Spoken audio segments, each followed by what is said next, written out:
Quelle tache de boue sur votre nom que cette abominable affaire Dreyfus. Voilà l'une des citations du célèbre J'accuse d'Émile Zola, un texte adressé au président de la République Félix Faure à travers la presse le jeudi 13 janvier 1898. L'un des basculements de l'affaire Dreyfus raconté ici dans ce musée à Médan à travers différents objets historiques. Du côté de Dreyfusard, on est plus sur la pérennité et le long terme et on va utiliser le livre, la brochure, essentiellement, alors que du côté anti-Dreyfusard, on est plus dans l'immédiateté. L'idée, c'est de convaincre le plus rapidement possible et de convaincre la rue. Donc on va avoir comme ça énormément de... Le flyer existe déjà, en fait.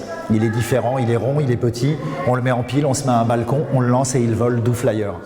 Pour rappel, Alfred Dreyfus est un officier français de confession juive. Il a été victime d'une machination antisémite organisée par l'État.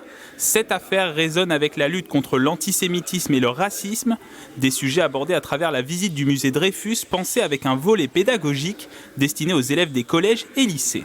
Dans le musée, on a, à travers tout ce qui est montré, les documents, la possibilité de s'appuyer, de s'adosser à la réalité d'une histoire de notre pays. Et puis il y aura la possibilité au sous-sol, à partir de tutoriels, à partir de films, à partir de vidéos, de retravailler tous ces thèmes.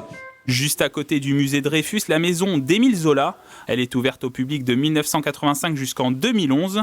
Fermée, la bâtisse est restaurée, le musée Dreyfus est conçu.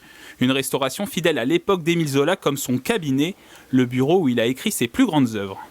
Là, vous êtes dans un lieu de créativité littéraire, un refuge, c'est la Tour d'Ivoire en fait. Donc Zola arrivait ici au mois de mai jusqu'au mois de décembre. Il écrivait l'équivalent de 4 pages manuscrites par jour, ce n'est pas beaucoup. Mais Zola ne se suffit pas de décrire. Il dit toujours qu'il veut bâtir son œuvre comme une symphonie musicale.